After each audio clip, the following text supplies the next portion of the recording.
Hi friends, how are you? Today we are going to learn about the hypothalamo-pituitary axis. The thalamus is closely linked with the pituitary gland, both anatomically and functionally. The connection between the hypothalamus and pituitary is called hypothalamo-pituitary axis. The thalamus is connected separately and differently with anterior and posterior pituitaries. The connection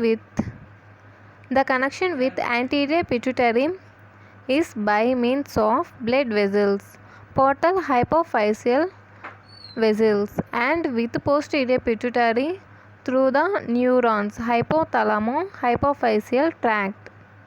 Coming to the diagram.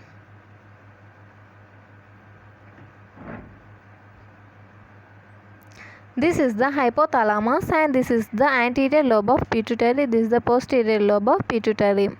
Hypothalamus linked with the anterior pituitary by means of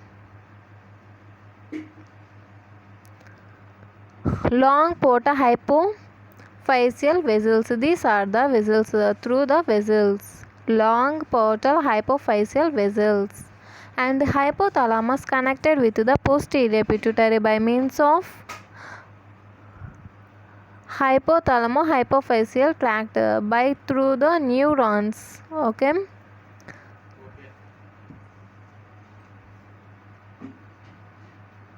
Next topic is portal hypophyseal vessels.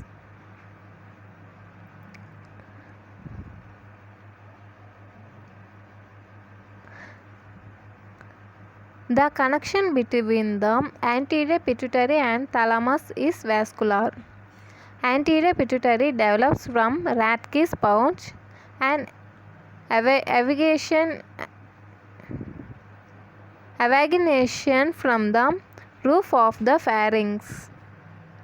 The portal hypophyseal vessels directly connect between hypothalamus and anterior pituitary.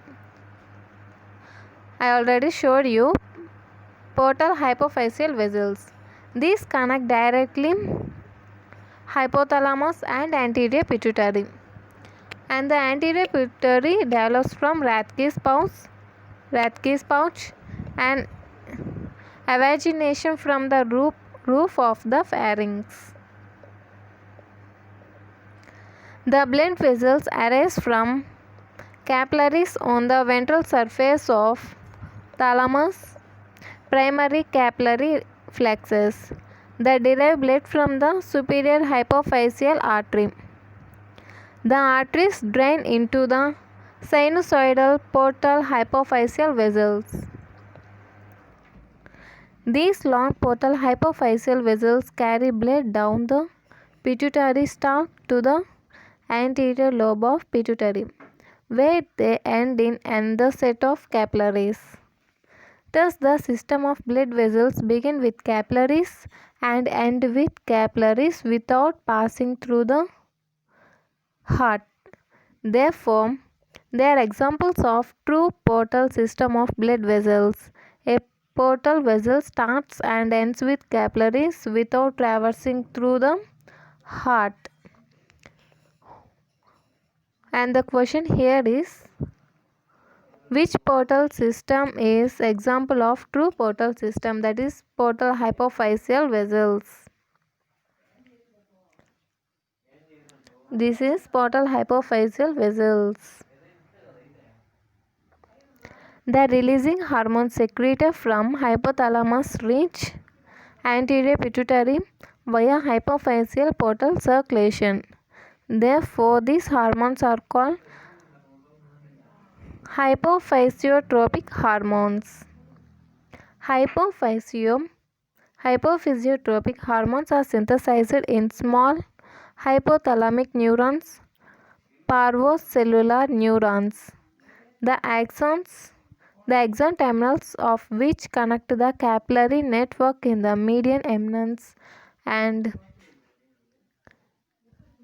infundibulum in the hypothalamus.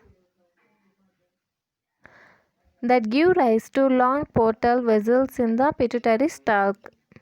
Thus, hypophysiotropic hormones are transported to anterior pituitary via hypophyseal portal blood.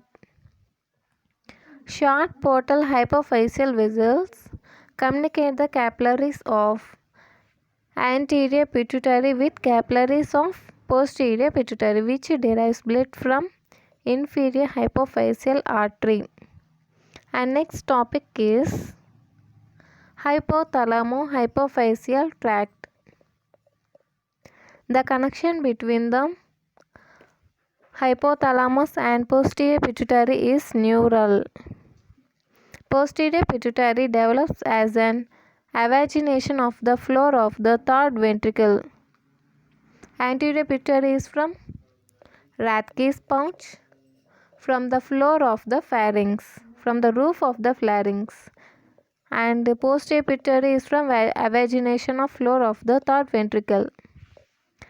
It is formed by the terminals of nerves, the cell bodies of which are present in the supraoptic and paraventricular nuclei of hypothalamus.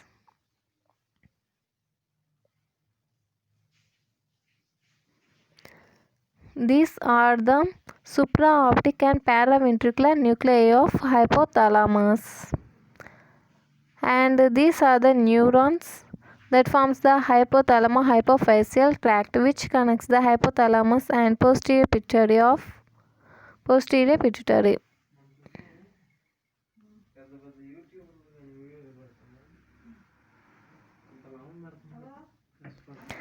The cell bodies of these neurons are larger than the cell bodies of other hypothalamic neurons. Therefore, they are called magnocellular neurons. The axons arise from these cell bodies and descend down to terminate on the capillary bed in the posterior pituitary. They form the hypothalamo-hypophyseal tract. Because of its neural origin and connections, posterior pituitary is known as neurohypophysis. Most of the fibers originating from supraoptic nucleus terminate in the posterior pituitary, whereas some of the fibers originate from the paraventricular nucleus. In addition to the termination on posterior pituitary, also terminate in the median eminence.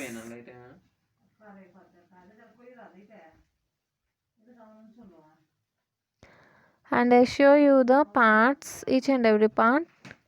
This is the hypothalamus, this anterior pituitary, this is the posterior pituitary, and these are the nuclei, that is arcuate and the nuclei. These are the supraoptic and paraventricular nuclei. This is mammillary body. This is optic chiasma. This is superior hypophyseal artery. This is the pituitary stalk. This is the pituitary stalk. And long portal hypophyseal vessel. This is the long portal hypophyseal vessel. And these are the tracts of neurons, hypothalamo-hypophyseal tracts. And anterior lobe of pituitary. These are the endocrine cells. And this is the short portal vessels. This is the short portal vessels. And this is the vein. And this is the capillary fluxus. This is the inferior hypophyseal artery. This is the posterior lobe of pituitary. Okay guys, this is the parts of hypothalamo-pituitary axis. Hypothalamus is connected to the anterior pituitary via blood vessels, that is long hypophyseal portal vessel, and to posterior pituitary via neurons, that is hypothalamo-hypophyseal tract.